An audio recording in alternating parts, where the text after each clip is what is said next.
Hello everyone, ఈ hand model ఎప్పుడైనా చూసారా? ఎప్పుడైనా స్టిచ్ చేశారా? ఈరోజైతే మనం ఈ వీడియోలో ఈ హ్యాండ్స్ ఎలా స్టిచ్ చేసుకోవాలో చూసేద్దాము. ఇది కట్ వర్క్ డిజైన్ అండి. కట్ వర్క్ డిజైన్లో కూడా డబల్ కలర్ అనమాట. ఇది మనం కంప్యూటర్ ఎంబ్రాయిడరీ మీద స్టిచ్ చేయలేదండి, నార్మల్ మిషన్ పైన క్లాత్తోనే స్టిచ్ చేసింది. Welcome back to my channel. ఇంకా లేట్ చేయకుండా వీడియోలోకైతే వెళ్ళిపోదాము. ఓకే, దీనికైతే మన హ్యాండ్ మెజర్మెంట్స్తో హ్యాండ్ అయితే తీసుకున్నాను. మీ హ్యాండ్ మెజర్మెంట్స్తో హ్యాండ్ అయితే కట్ చేసుకుని పెట్టుకోండి. ఓకే, దీనికి క్యాన్వాస్ పేపర్ యూజ్ చేస్తున్నాను. నేను 1.5 ఇంచులు ఉండే వెడల్పు తీసుకున్నాను. మీరు 2 ఇంచులైనా తీసుకోవచ్చు, మన చాయిస్. క్యాన్వాస్ పేపర్ హ్యాండ్ మీద పెట్టేసుకుని ఇలా ఒకసారి ఐరన్ చేసుకుంటే క్యాన్వాస్ పేపర్ స్టిక్ అయిపోతుంది. ఇప్పుడు స్టిక్ అయిపోయిన తర్వాత క్యాన్వాస్ పేపర్కి మిడిల్లోకి ఒక లైన్ అయితే డ్రా చేసుకోండి. ఇలా లైన్ డ్రా చేసుకొని ఒక గాజు తీసుకున్నాను నేను. బ్యాంగిల్తో ఈ విధంగా సర్కిల్స్ అయితే గీసుకున్నాను. ఇలా కట్ వర్క్ డిజైన్ అయితే డ్రా చేసుకోండి. బ్యాంగిలే తీసుకోవాలని ఏం లేదండి, మన చాయిస్ ఏదైనా తీసుకోవచ్చు. ఎక్స్ట్రా ఉంది కదా క్లాత్ మధ్యలో మిడిల్లో, ఆ మిడిల్లో క్లాత్ అయితే కట్ చేస్తున్నాను చూడండి. చక్కగా కట్ వర్క్ షేప్లోనే రావాలి మనకి. మనం ఆల్రెడీ గీసుకున్నాం కదా బ్యాంగిల్స్తో, ఆ బ్యాంగిల్తో కటింగ్ డ్రా చేసుకున్నది ఖచ్చితంగా దాని మీద కటింగ్ పడాలన్నమాట. దానికి మించి ఎక్కువ కటింగ్ అయితే చేసుకోకూడదు. ఓకే, ఇలా కట్ చేసుకుని రెడీగా పెట్టుకోండి. ఇప్పుడు నేను ఆపోజిట్ కలర్, అంటే మనకి ఇది సీ గ్రీన్ కలర్లో ఉంది కదా క్లాత్, నేను బ్లూ కలర్ తీసుకున్నాను బాగా ఎలివేట్ అవ్వడానికి. ఓకే, దీని మీద స్టిచ్ వేసుకుంటూ రావాలి. మనం క్యాన్వాస్ పేపర్ మీద స్టిచ్ వేస్తున్నాం చూడండి. ఒక 1/4 ఇంచు కంటే తక్కువ గ్యాప్ ఇచ్చి స్టిచ్ వేయండి. ఓకే, మనం ఎంత అయితే గ్యాప్ ఇస్తున్నామో అంత బ్లూ కలర్ క్లాత్ అయితే కనిపిస్తుంది.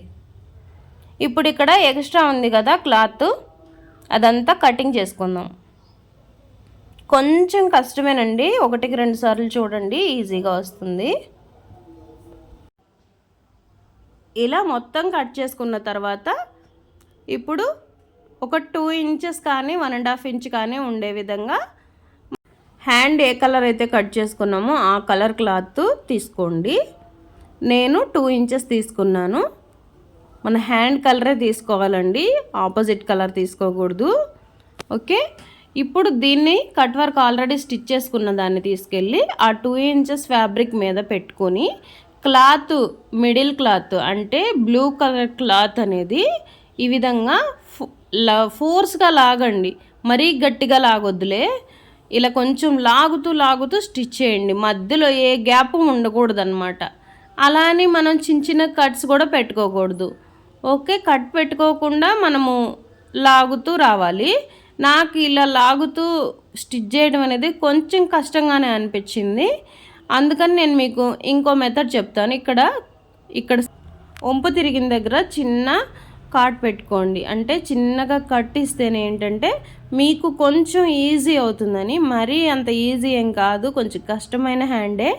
కాకపోతే ట్రై చేస్తే అసలు ఎంత సూపర్గా ఉంటుందంటే ఈ హ్యాండ్ మోడలు అసలు చెప్పనవసరం లేదు.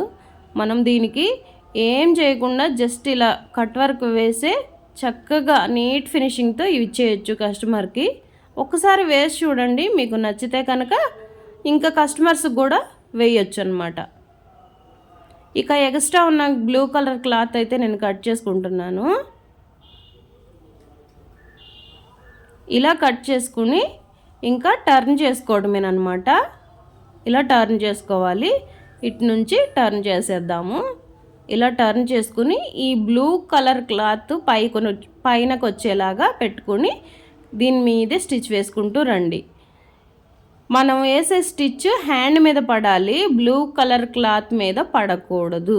ఓకే, నేను ఎందుకు ఇంత పర్టికులర్గా చెప్తున్నానంటే ఈ హ్యాండ్ మోడలు నేను ఇన్స్టాలో చూసి ట్రై చేశాను, నాకు చాలా బాగా వచ్చింది. నేను రెడ్ కలర్ హ్యాండ్ మీద ట్రై చేశాను, అందువల్ల నేను మీకు ఇంకో కలర్తో నేను మీకు చూపిస్తున్నాను. ఫైనల్ లుక్లో నేను హ్యాండ్ ట్రై చేసింది కూడా రెండు చూపిస్తాను. ఇది ఎలా వచ్చింది, అది ఎలా వచ్చింది అనేది కూడా నేను మీకు చూపిస్తాను.